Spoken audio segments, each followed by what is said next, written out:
12.18 ERA. Yep, that's the guy I'm backing today. I'm taking the Baltimore Orioles as they take on the New York Mets in today's interleague play in New York.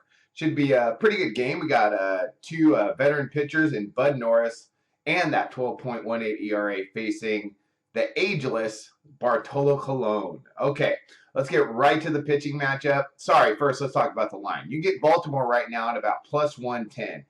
Good value on one of the best hitting teams in the league. Don't let that line on Norris fool you, at least his ERA line.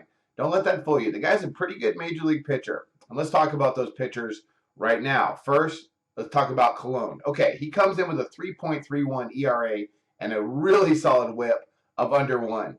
But he has faced some pretty pedestrian hitting teams in the Marlins, the Braves, and the Nationals. So not a lot to shout about there.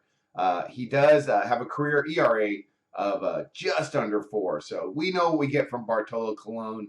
The guy, I don't know if he's getting bigger or younger or older. I'm not really sure what adjective to use, but he's still out there pitching, so more power to him. And he's pitching pretty well so far this year. But he hasn't faced a team like the Orioles. Bud Norris, 12.18 ERA, as I mentioned earlier. He is much better than that. In his career, he has an ERA of about 4.3. Here's been the issue for him. He's faced some tough teams. He's faced the Toronto Blue Jays twice, who lead the major leagues in runs scored per game. He's faced the Yankees and the Red Sox. That's some pretty good hitting teams. So, he had a couple bad outings earlier, and that ballooned his numbers up.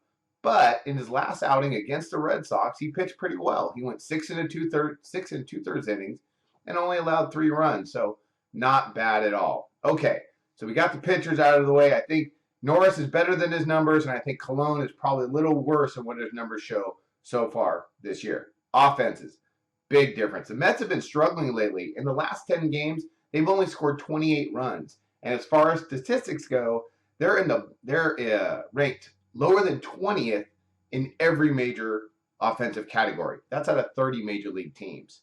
Orioles, on the other hand, now they've scored out of their last 10 games, they've scored 58 runs. They did have one big outing against the Red Sox where they scored 18, but still, they've scored a lot of runs.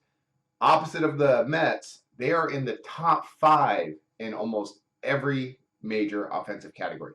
They can really hit, they can really score, good offense. Good value there. So you get plus 110 for a better hitting team with an underrated pitcher. So for me, I like this play. I think it's a good spot for the Orioles. Mets have been struggling, so we'll see if they get out of it today. But the value's with the Orioles. I like this play. It's my Major League play of the day, and I wish you luck on your plays of the day.